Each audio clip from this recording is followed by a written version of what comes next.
sinjya ndwana n'ikinyoma igihe mbitse ukuri. Ese nibyo koko uri muri umuna Pastor Mutesi?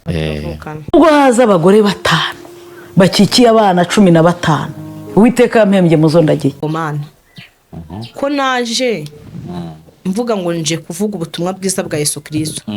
Kubera iki nisanze mu bintu by'amatiku. Jewe navuze yuko ntazongera kujya mu bintu by'amatiku. Kubera ikintu cyabaye ejo bundi mbona ntabwo ngewe biba naba ngiye kubiba urubuto rwiza. Aba bana bazabisangaho nibasangaho mama wabo yaririrwaga kuri YouTube avuga ngo ndashaka umugabo, bazibaza ati mama wacu yari yarasaze cyangwa yarafite ikindi kibazo cyo mu mutwe. Nta na fanta bigeze bajyana wenda iwacu ngo bajye no kwirega.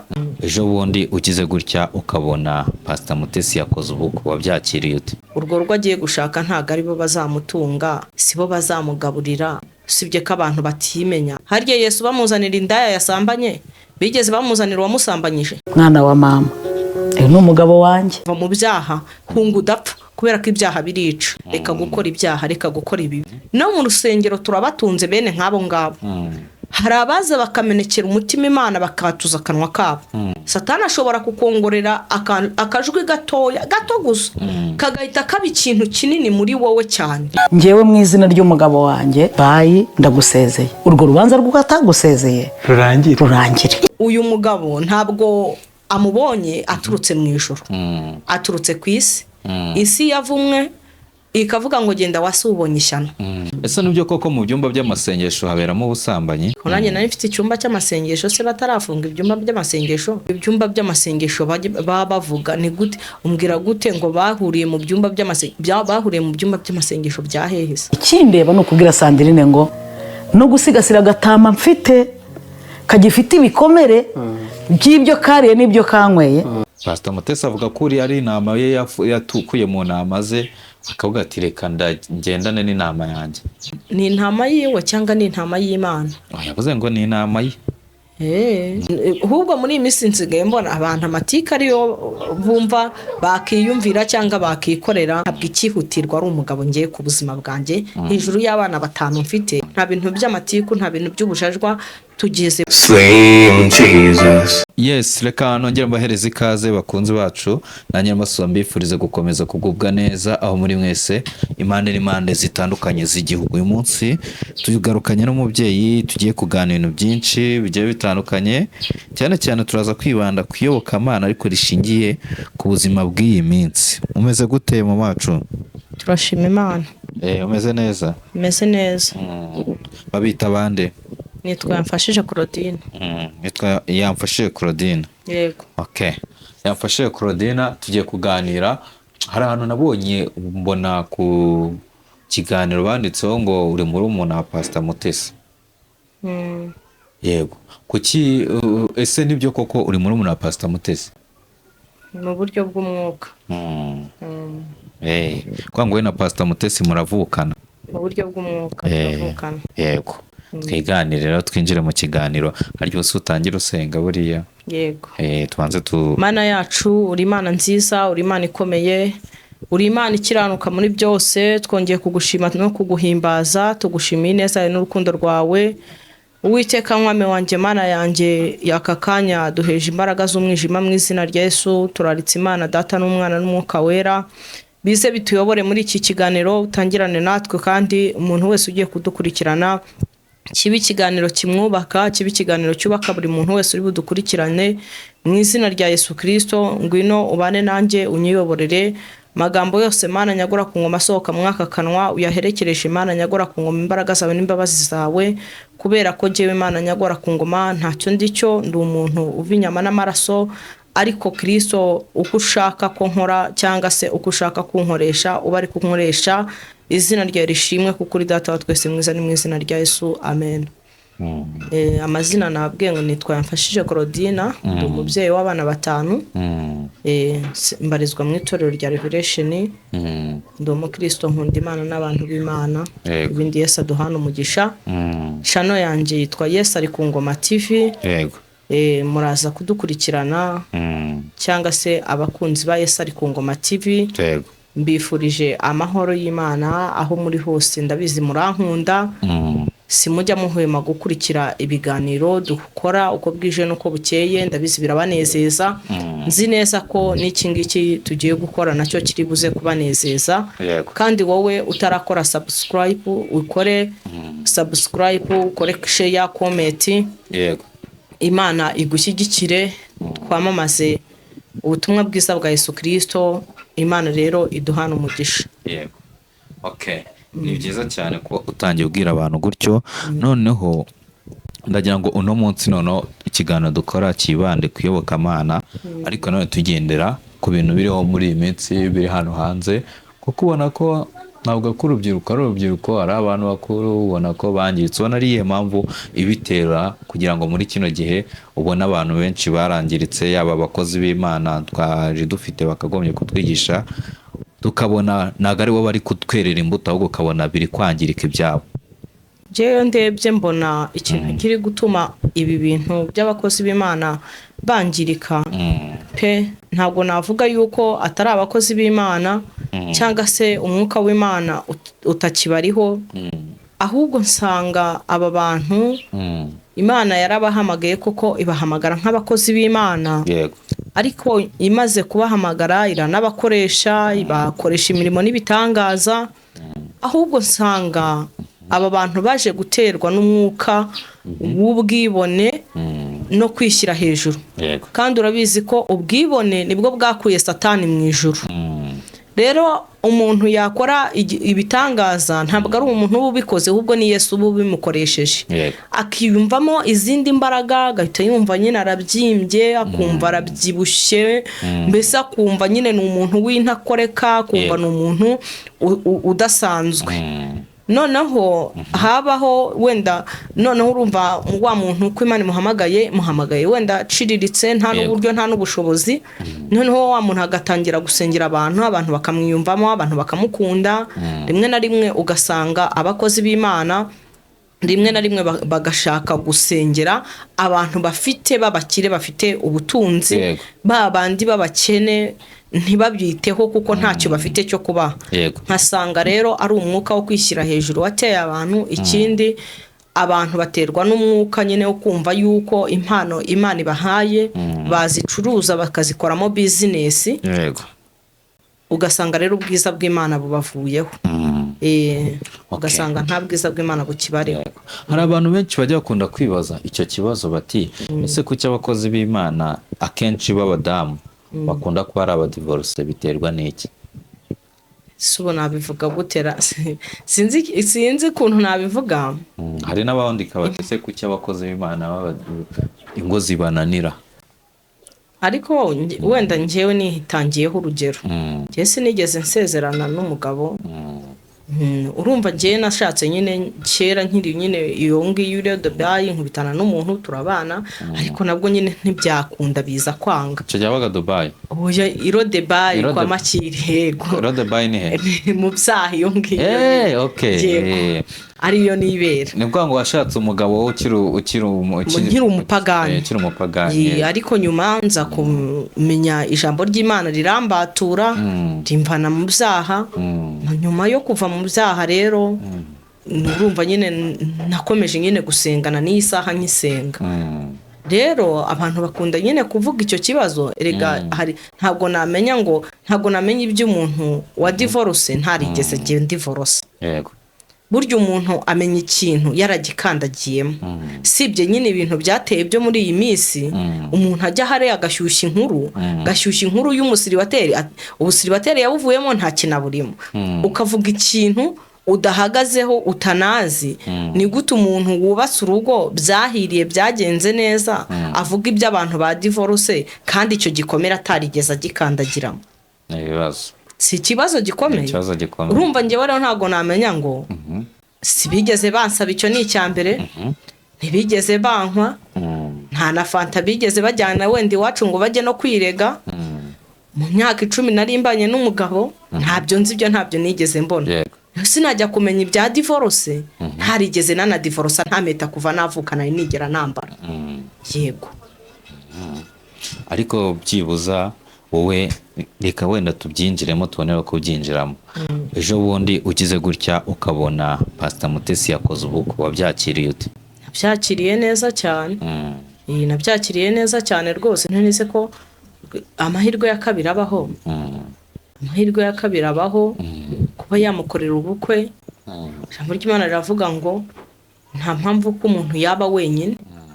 Kuba rero yamugirira neza ikamwubakira urugo akaba ari kumwe n'umutware ni ibintu byiza cyane. Haravuga ngo ntabwo ruzaramba kuko ari uwa kane. Erega wa kane ngo bagiye kubana. Erega abantu ntago bababuza kuvuga. Muririmbyi niwe wavuze ngo mubareke bavuge. Umunwa nicyo waremewe. Umunwa nyine ni ugomba kuvuga kuko umunwa niko kazi kawe. Ntago rero wabuza umuntu kuvuga kampemu. Nuri mu nda utaravuka utarasohoka baramuvuga. Nkaswe noneho umuntu uri ku isi ugenda umuntu umva inyama n'amaraso bareka kumuvuga gute se? Ntabwo bareka kukuvuga. Abo babivuga buriya bafite impamvu babivuga. Kimwe na rimwe usanga bibereye no mu kazi, bibereye no muri business zabo bari gucuruza, bakeneye inyungu zabo. Rero ntabwo ibyo ngibyo ngiye nabikomataho. Ibyo nta nubwo biba binabareberega. Sibye ko abantu bitura mu bintu bitabareba. Urwo rugo agiye gushaka ntabwo ari bo bazamutunga, kandi ntabwo ari bashatse, si bo bazamugaburira. Sibye ko abantu batimenya, abantu bakimenye ahubwo bakamenya ibyabo bibareba, ntibabirebe bitabareba. Yego. Ariko nanone iyo wakira umukozi w'Imana kuba yashakana n'umuntu bavuga ngo ni inkozi y'ibibi, ngo ni ikirara, cyangwa ngo yasambanaga n'abagore benshi, ibyo ngibyo byakira ute wowe? Mbese gukizwa k'umuntu ntibibaho? Se twese ntago twakoraga ibibi? Abo babivuga se bo bakora byiza? Twese si turi abanyabyaha se? Mbese nimba umuntu ari umunyabyaha akaba yemeye kwihana, akaba yemeye gukizwa, ku ijambo ry'Imana rivuga ngo ibya kera biba birangiye, ni gute umuntu yavuga ngo runaka n'umunyabyaha afite igipimo ubundi gipima ibyaha by'uwo muntu? Kwavuga ngo Ferdinand ntabwo yapfa guhinduka. None se nimba bamuhindura? Usi ikintu cyazanye Yesu Kristo ni igiki? Harya Yesu bamuzanira indaya yasambanye, bigeze bamuzanira uwamusambanyije? Oya. Yesu Kristo bamuzaniye uwasambanye. Bamuzanira umugore ngo bamutera amabuye bamwicisha amabuye. Hari umugabo wamusambanyije wahabonaga? Oya. Uriya rero nuko uri ari we wabashije kuvugwa mu mazina akabasha kugaragara, wasanga ahubwo ababivuga ahubwo bakora ibirenze ibyo uri yakora. Icyangombwa nuko aciye bugufi akemera kwihana ibyaha byiwe, ahubwo yaba nabandi babyemeraga bakemera kwihana ibyaha byabo. Yego. Isi yaba paradiso. Abantu bigize abacamanza kandi atari abacamanza. Ni gute utokora igitotsi kiri mu jisho rya mugenzi wawe utabanje gukura umugogo uri mu jisho ryawe? Si ikibazo? Ni ikibazo. Ngiwe nta muntu njya nciraho urubanza, nta n'umuntu n'ibyo waba uri gukora byose. Gusa nsanze uri gukora ibyaha nagutoza agakiza, kubera ko namaze kumenya Kristo. Nkakubwira iby'ijambo ry'Imana, nkakubwira ngo va mu byaha hunga udapfa, kubera ko ibyaha birica. Kandi ijambo ry'Imana rikavuga ngo kubaho Uwiteka nibwo bwenge, kandi kuva mu bwenge niko kujijuka. Rero numva ntatinda ku muntu cyangwa ngo nibaze ku muntu ibyo akora we n'Imana yiwe. Gusa duhuye uri mu byaha ntakubwiriza ati va mu byaha, reka gukora ibyaha, reka gukora ibibi, kuko icyaha ntabwo ari cyiza. Kandi Imana irera kandi izabana n'abera. Yego. Okay. Uburyo ngibyo birumvikana cyane. Hanyuma so iyo urebye ukabona bino bintu abakozi b'Imana birirwamo, cyangwa se ubona YouTube ari ikihe kintu ifasha mu bayoboke ba Kristo cyangwa se abakunda gusenga? Ubwo aho bigeze mbona n'uwagakunze YouTube cyangwa gakunze n'Imana, ahubwo abitwa ngo n'abakozi b'Imana turi kubangisha Imana, kandi twaraje tuje kubaka imitima y'abantu. Hari abantu benshi batabasha kubona uko bagira mu rusengero, hari ababa barwaye, hari ababa bari mu nzu y'imbohe, hari ababa bari mu bihugu byo hanze bitandukanye batabasha kugera muri urwo rusengero. Ariko twe nk'abakozi b'Imana tukigaya, kubera ko ubutumwa Yesu Kristo yadutumye tutari kubuha abantu nk'uko bikwiye, ahubwo ugasanga ubutunzi cyangwa n'inda nibyo twimitse, nibyo dushyize imbere, kandi data ari ufite ubutunzi bwinshi, ugasanga dukujije. Navuga ngo kurarikira iby'isi cyane bigatuma na ba bakunzi bacu rimwe na rimwe twibona mu makosa adakwiye, ugasanga na wa muntu w'umumaro Imana yarizanye ku buzima bwawe agufashe nka runaka watambutse, akavuga ati runaka yaraje nawe yarameze kuriya, runaka yaraje nawe yarameze kuriya, uyu we aje kuvuga iki, aje gukora iki. Ugasanga rero bitumye izina ry'abakozi b'Imana uko bwije n'uko bukeye riri kugenda nyine ryangirika.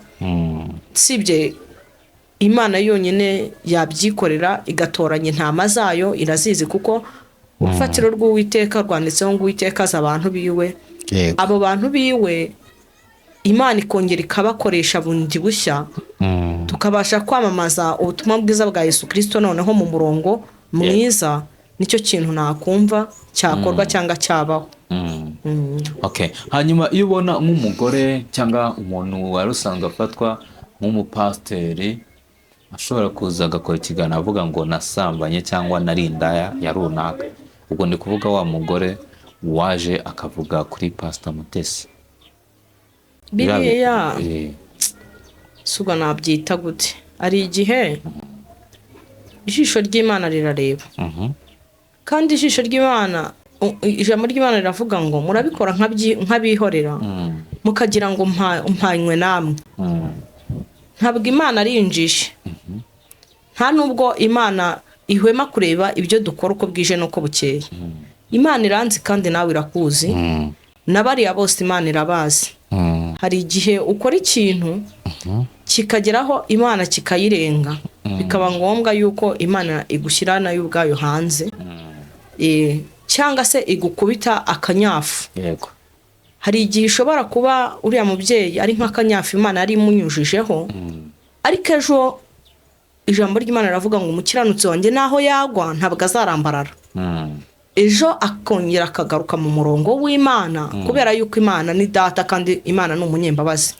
Aka kanya dushobora kumucira urubanza cyangwa tukamutera amabuye, ariko ntitumenye ngo yihaniye. Nakubwiye ngo Yesu bamuzaniye umuntu wasambanye, ariko abari bari aho bamurega Yesu akimara kumanuka agatangira kwandika hasi, umuntu wese yisanga nawe ari umunyabyaha.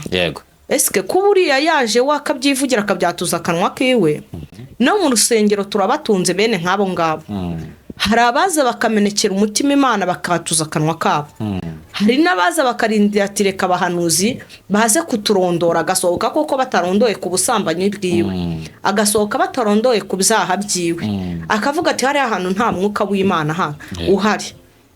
Satani rero niki cyamuzanye? Ni ugusenya no kwica no kurimbura. Satani ashobora kukongorera akajwi gato gusa kagahita kaba ikintu kinini muri wowe cyane. Ntabwo navuga ngo uriya n'umwuka wayoboye uriya mubyeyi kuza, ahubwo navuga ngo ni amajwi ya Satani yamwongoreye, nyine nawe yisama yasandaye. Ariko hejuru y'ibyo Imana yacu ni nyembabazi, ni ngira neza, irababarira. Umuntu iyo yaciye bugufi akicisha bugufi Imana iramubabarira ikamweza. Nzi neza ko kandi Imana ibabariye umuntu nta rundi rubanza, nawe Imana izamubabarira cyane ko yanatuye akavuga ngo njye ndi umunyabyaha, ariko Imana imbabarire n'Abanyarwanda bambabarire. Yego, ahubwo bigumanye mu mitima yabo n'abagumije kubyibaza bo bakisuzumye, bo bakareba uko bahagaze bagacunga amazamu yabo. Nta mpungenge bigutera bino bintu? Njye nta mpungenge byantera, nta mpungenge byantera, kuko njyewe ndeba agakiza kanjye nkavuga ngo agakiza kanjye gahagaze. Ese aha hantu nakoze neza?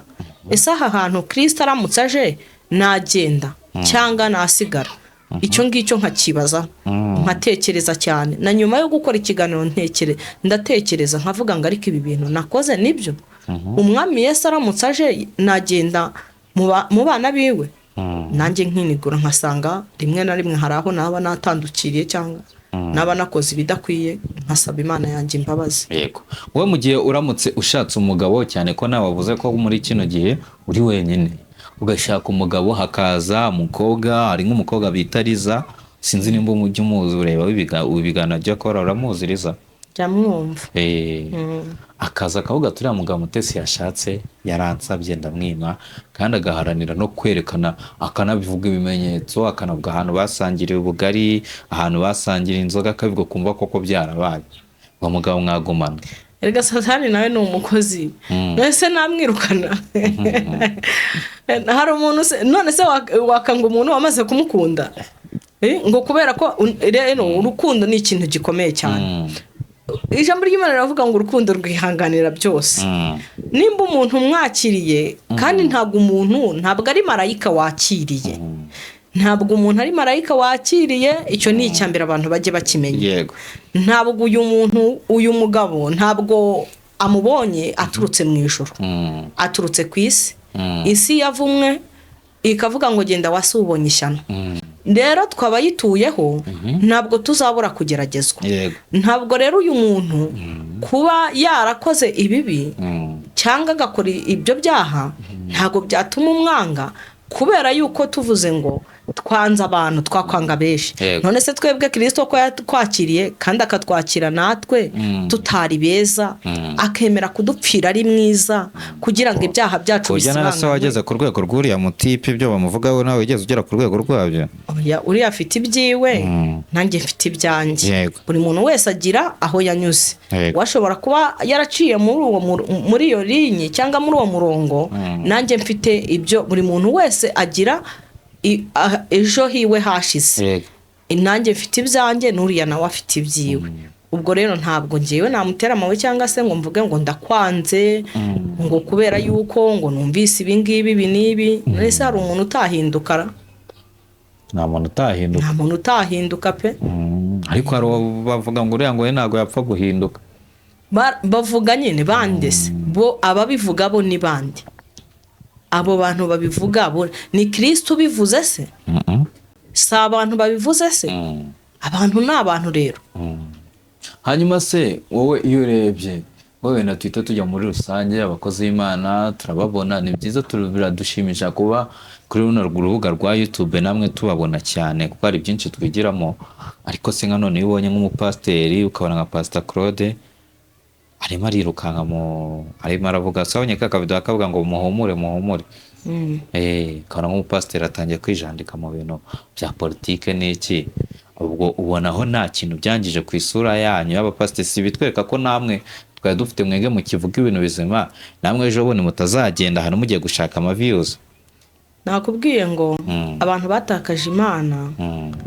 Mbese navuga ngo abantu bagurishije agakiza bakagurisha ubutunzi. Twese uko turaha, ntekereza ko ariko Pastor Claude natari muri abo ngabo. Twese uko turaha, buri muntu wese ashaka inyungu ziwe, agaharanira inyungu ze. Ariko izo nyungu ntiyibuka ahantu ziri kumuganisha. Nimba ziri kumujyana mu irimbukiro cyangwa nimba ziri kumuganisha kuri Kristo. Sibyo? Nimba umuntu yavuga ngo abantu bakavuga ati uyu muntu ni umukozi w'Imana ko kagiye mu bintu bya politike, gute atekereje gusiga Imana gute akajya mu bintu bya politike kandi ari umukozi w'Imana? Bagakwiye gupfuka amahuga agasengera igihugu akakirageza Imana. Navuga ngo usibye umwuka w'Imana wakongera akagaruka mu bakozi b'Imana, akongera agakora ikintu gishya mu bakozi b'Imana, mbese akazana ivugurura mu bakozi b'Imana, Imana ikongera igasubiza ku murongo. Cyangwa se nimba ibona harimo abayinaniye, kuko Imana ishoboye ibintu byose, ikimika abandi, kuko niyo ijya yimika ikaba yakuraho abandi. Tubwena nka Pastor Claude ikamwambura ikamba. Oya, ntabwo icyangombwa ntabwo ari Pastor Claude ukora ibyaha wenyine. Hari n'abandi. Ntabwo twanona ngo runaka tuvuge amazina y'abantu, ntabwo ari byiza tuvuge ngo runaka, kubera ko ubwo twaba tugiye guca imanza, tugiye gucira runaka imanza. Baravuga ngo ushobora kuwuririmba, twazagera kuri wa muryango cyangwa uhanura. Ntabwo ubuhanuzi uhanura aribwo buzakwinjiza mu ijuru. Umuntu azinjizwa mu ijuru nuko yakoze ibyo gukiranuka, yihannye ibyaha byiwe. Rero ntabwo namucira urubanza kano kanya ngo mvuge ngo uyu muntu azarimbuka, kubera ko ijuru ntabwo ari njye uritanga nshuti yanjye. Imana niyo izi bariya abantu, ni nayo yabimitse, ni nayo izi nimba bakiri kumwe cyangwa batakiri kumwe. Njye ntabwo naza kuvuga ngo uyu muntu nta mwuka w'Imana ukimuriho cyangwa se uyu muntu Imana iramuciye. Oya, ntabwo ubwo bubasha njye mbufite Claudine, kubera ko ijambo ry'Imana riravuga ngo nuhagaze yirinde atagwa. Ntabwo namenya ejo hanjye cyangwa nanjye ngo ndi kwerekeza hehe, kuko Imana yacu irakora, ariko na Satani akagaba ibitero uko bwije n'uko bukeye. Rero ntabwo turagera ku rwego rw'uko Satani atatugabaho ibitero. Nimba abatubanjirije Satani yarabagabye ibitero, bari abagabo bari bafite imbaraga, ba Daniyeli bakagabaho ibitero, ba Aburahamu bakagabaho ibitero, ba Samusoni bakagabaho ibitero, n'abandi benshi twagiye tubona muri Bibiliya bagiye Imana ikoresha iby'imbaraga, bakagenda bakora ibintu n'ibitangaza, ariko Satani akagenda bagabaho ibitero. Rero ntabwo navuga ngo umuntu umuciriye urubanza, we n'Imana yiwe ubwo baraziranye n'Imana. Yego. Ese nibyo koko mu byumba by'amasengesho haberamo ubusambanyi? Ntabyo nzi, ko nanjye nari mfite icyumba cy'amasengesho, se batarafunga ibyumba by'amasengesho haba nta mukristo nigeze mbona usambanira mu cyumba cyanjye. Ubwo najya kuvuga ngo haberamo ubusambanyi, ntabwo nigeze mbona bukorerwa n'iwanjye. Nawe wari ufite icyumba cy'amasengesho? Yego. None se kujya wumva ko nimba wumva ko Ferdinand umugore wa mbere babanaga ngo yamukuye mu cyumba cy'amasengesho, ngo ari umupasiteri mu cyumba cy'amasengesho, nyuma akaza no kwa Pastor Mutesi nawe akavuga ko yamukuye mu cyumba cy'amasengesho, ibyo ngibyo ubona nta sura mbi bitanga nyine ku byumba by'amasengesho, n'ubundi bikagaragaza ko iyo mirimo mibi ishobora kuyiberamo? Gusa ibyo abantu baza gusebanya ko Imana yacu yera, abasenga bayisenga mu kuri no mu mwuka, ibyo byumba by'amasengesho baba bavuga ni gute? Umbwira gute ngo bahuriye mu byumba by'amasengesho bya hehese? Pastor Mutesi avuga ko uri ari inama ye yatukuye mu nama ze, akavuga ati reka ngendane n'inama yanjye. Ntibamureka agendane nayo nyine. Ni intama yiwe cyangwa ni intama y'Imana? Yavuze ngo ni inama ye. Ko ni inama ye, nayo yavuze ati nagatama kanjye reka ngakure mu nama zanjye nziyobore, nari naratinze guhura n'inama yanjye nyine. Ni imwe mu nama ze nyine ngo ahisemo. Ni imwe mu ntama ze, Imana igumize ibashyigikire. Ni byiza cyane. Hanyuma rero ejo bundi nabonye ikiganiro kuri channel yawe, nabonaga mwishimye cyane muvuga ko nyine ko yagenda kose ibintu biri buze kugenda neza. Ese we niye sura biri kuguha bino biri kuba muri iyi minsi? Ubukwe bwa Pastor Mutesi buraguhereza iyihe sura hazaza nyine, buraguha ikihe cyizere ku buzima bwawe? Icyizere ku buzima bwanjye? Njye mpora mfite icyizere kuko Imana ishobora ibintu byose. Ibintu abantu badashoboye Imana irabishobora. Yego. Bya bindi abantu bananiwe Imana irabishobora. Icyizere cyo mpora ngihorana igihe cyose, sinjya ntakariza Imana yanjye icyizere. Yego. Ibyo abantu bavuga ntabwo nabyitaho, kandi kuvuga njyewe rwose bituma hari ibintu byinshi nunguka, kuko nimba ntaragiriwe amahirwe yo kwicara ku ntebe y'ishuri, ariko ubuzima buranyigisha uko bwije n'uko bukeye. Yego. Rero ubuzima iyo buri kunyigisha, nawe ukajya muri komenti ukandika igikomenti nkagisoma, icyo gikomenti iyo ngisomye ndagenda nkicara nkagisesengura nkagikuramo icyigisho.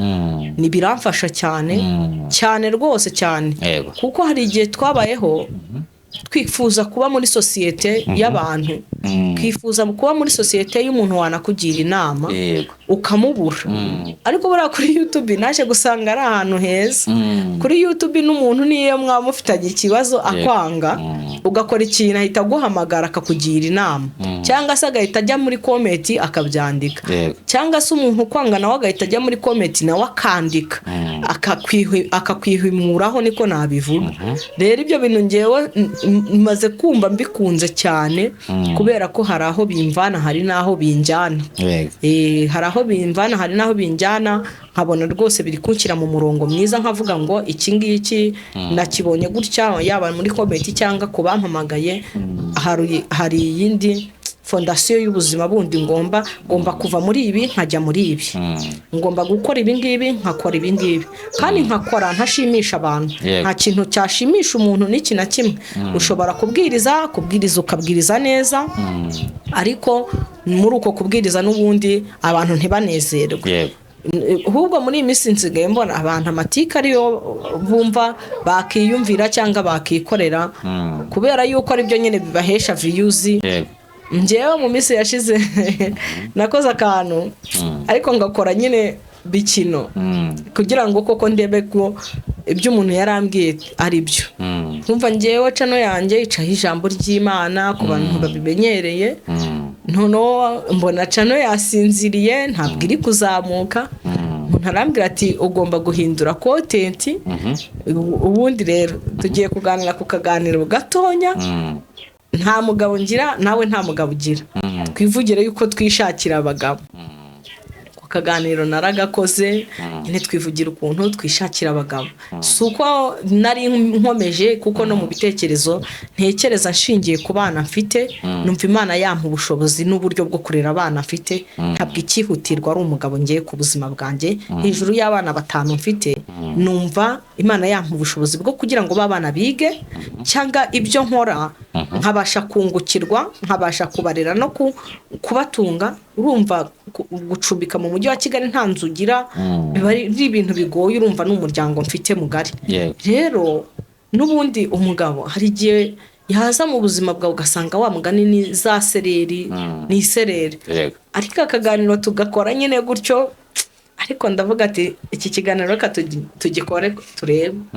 Ikiganiro ubu tuvugana kigeze mu 19,000 mu gitondo narebye usanga kigeze mu 19,000. Nicyo kiganiro ngize kirebwe n'abantu benshi cyane. Ndavuga ati disi abantu basigaye bakunda kabaye, babishakira intambara, nta by'ijambo ry'Imana. Kuri cano hariho ibintu byururutse imitima y'abantu, hariho ubuhanuzi, hariho abakozi b'Imana mba nazanye basizwe bafite umwuka w'Imana, ariko washyiraho akantu kacitse pe ugahita ubona abantu bose bahise bagahururira, mbese abaza batukana, wa mugore we urashaka umugabo mu bana bangana gutyo, iki n'ibiki bintu byinshi cyane. Nkabona rero ntabwo wakora ikintu kinezeza abantu mu ruhande rumwe, ahubwo ukora ikintu wowe n'umutima wawe, umutima wawe utagucira urubanza. Kubera ko Imana turaziranye, njye Claudine nzi aho yankuye. Buriya bajya bavuga ngo utazi yava ntamenya niyajya, ariko Claudine nzi yomva, nzi niyo njye. Yego, nta muntu rero waza kumfatira ibyemezo cyangwa kumfatira umwanzuro w'ubuzima bwanjye. Ubuzima bwanjye ndabuzi, nzi iyo buvuye, nzi niyo buri kwerekeza. Byanze bikunze ubuzima bwanjye aho bugeze ubu ninjye wabwica, cyangwa se umurongo w'ubuzima bwanjye nkabwica nkaba nabusubiza inyuma. Ariko ntabwo mparanira kubwica, ahubwo mparanira yuko bwatera imbere, bukajya imbere, kandi bukagira icyo bumarira n'abandi bandi. Yego. None se ubwo ngubwo wahisemo kuzikomereza content kugira ngo abantu bazajye banakureba nk'abandi? Kuko njya mbona ndekanitse kuri Pastor Claude n'urugero rwiza rw'abakozi b'Imana bari kuri YouTube niba muri kumutsa cyane.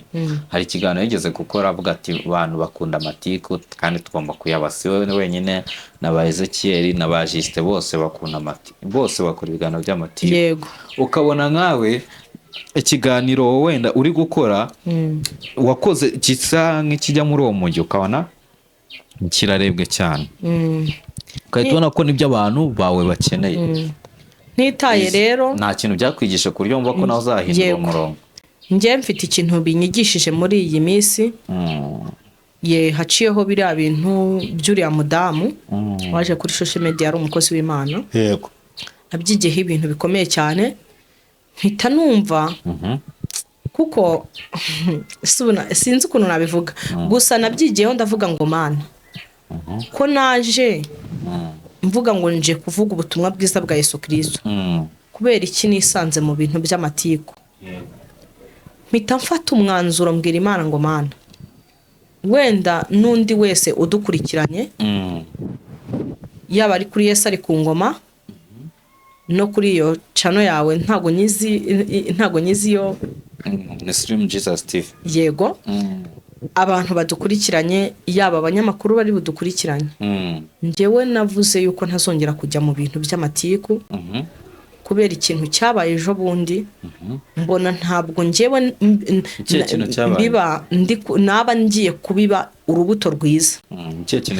Aho kugira ngo izina ryanjye Korodina ritukwe cyangwa Korodina izina ryanjye nk'umukozi w'Imana ryandagare,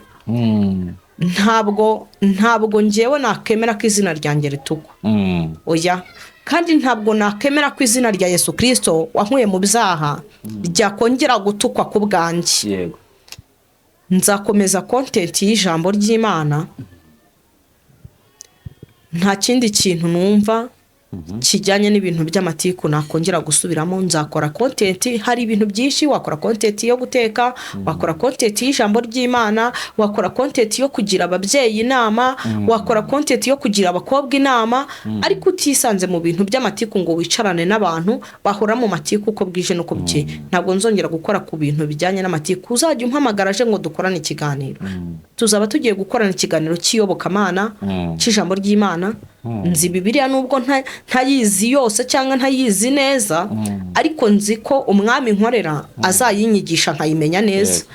Ngomba rero guhera mu itangiro kugera mu byahishuwe. Nimbura icyo mvuga, nzafata n'igitabo cy'indirimbo ndirimbe ni korasi, cyangwa se mvuge ngo ndabihagaritse ngumye mu rusengero kuko ngira itorero mbarizwamo, ndi umwana w'itorero, ngume mu itorero mbarizwamo, nkoreremo umurimo w'Imana, ibindi birorere. None hanyuma iriya video uzayisiba, kiriya kiganiro uzagisiba?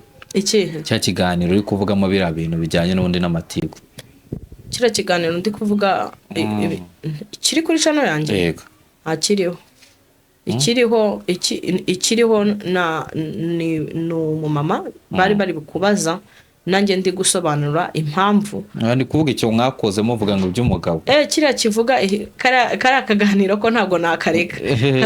Kazaba kamateka ku buzima bwanjye, kandi n'abantu banyebuye, mfite nabonye inshuti nyinshi. Mbona abakunzi banjye, buriya iyo umuntu aguhamagaye akakubwira ngo biriya bintu si byiza, ntuzongere kubikora, ntuzongere gukora content imeze kuriya, ntabwo mbishaka. Buriya uwo muntu aba ari umuntu mwiza. Nk'umuntu w'umushumba agafata umwanya wo kuguhamagara akakugira inama, akakubwira ati mukobwa wanjye biriya bintu ntuzongere kubikoraho, ntabwo ari byiza. Buriya aba ari umuntu mwiza. Byaranshimishije ku bantu bampamagaye, abari mu bihugu byo hanze, yaba ari muri Australia, mu Budage, mu Bubiligi, muri Amerika, muri Australia, bagiye banyandikira barambwira ati mukozi w'Imana turagukunda, turakwizera, ibi bintu n'ubwa mbere tubikubonyeho ariko ntituzongere kubibona.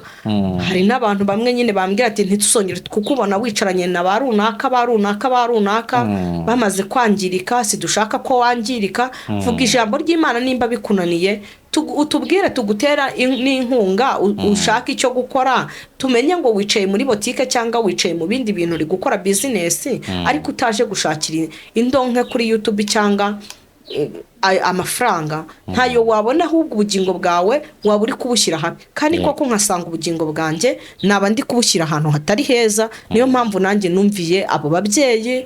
Rwose mfite ababyeyi bamba hafi, harimo uwo bita Tunda Diane n'abandi. Mfite umubyeyi wanjye navuga ngo ni nkaho ari we mubyeyi wantoje iby'agakiza nyuma y'uko ngarutse mu bintu by'Imana, Theo.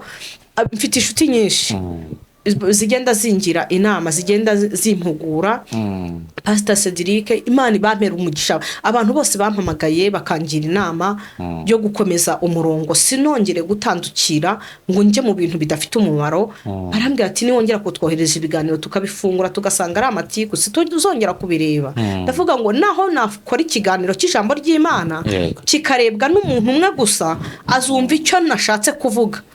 Naho nakora ikiganiro cy'ijambo ry'Imana nkasoma Bibiliya, nkabwira abantu 3 cyangwa 4 5 bakankurikira cyangwa 20, byanze bikunze bizambyuma. Kandi nzi ko Imana izanshyigikira, izanazamura YouTube channel yanjye, izayizamura. Naho igeze ntabwo narinzi ko yakabaye ihageze. Nzi ko Imana izanshyigikira, ninkora ibyiza Imana izabana nanjye kandi ishyigikire. Naho gukora ibibi kugira ngo shimwe n'abantu cyane, cyangwa mbona ubutunzi vuba na vuba, ubutunzi buzarangira nta bugingo mbonye, nta kintu byamfasha n'ikintu byanyunguraho. Abana banjye naba ndi kubashyira ahantu hatari heza. Ibi biganiro dukora ntabwo aba bana banjye bari kubyiruka, baracyari bato, aba bana bazabisangaho. Nibasangaho mama wabo yaririrwaga kuri YouTube avuga ngo ndashaka umugabo, bazibaza ati mama wacu yari yarasaze cyangwa yari afite ikindi kibazo cyo mu mutwe. Ariko nibabyiruka basanga mama wacu yabwirizaga ubutumwa bwiza bwa Yesu Kristo kuri YouTube, abwiriza abantu kuva mu byaha, abwiriza ubuhanuzi, avuga ubuhanuzi Imana yamutumye, ntabwo bazanciraho iteka nk'abana ngo bavuge ati mama wacu yari ameze gutya. Cyane ko mfite n'abakobwa, ni aba bakobwa ejo bazarambagizwa. Nibamara kurambagizwa abagabo bazabashaka bakagera muri zango, si bya bindi nk'ibyo byose bakavuga ati mama wanyu ntiyirirwaga, si yari ameze gutya. Umuntu arivukira. Hari igihe umwana ashobora kuvuka atumva, cyangwa se ugasanga ageze no mu rugo ntiyubahe n'umutware, kavuga turi uwa nyoko, na nyoko ingo zari zaramunaniye. Ntabwo rero ngewe icyo ngicyo ari cyo ndi guharanira, ari cyo ndi gushaka, ahubwo ndi gushaka kubaka sitate y'ibintu byanjye byiza n'ubuzima bwanjye bwiza. Ejo n'abana banjye bakazasanga narakoze neza, aho bazakurira bagasanga nabahaye nabo umurongo ngenderwaho w'ijambo ry'Imana. Yego.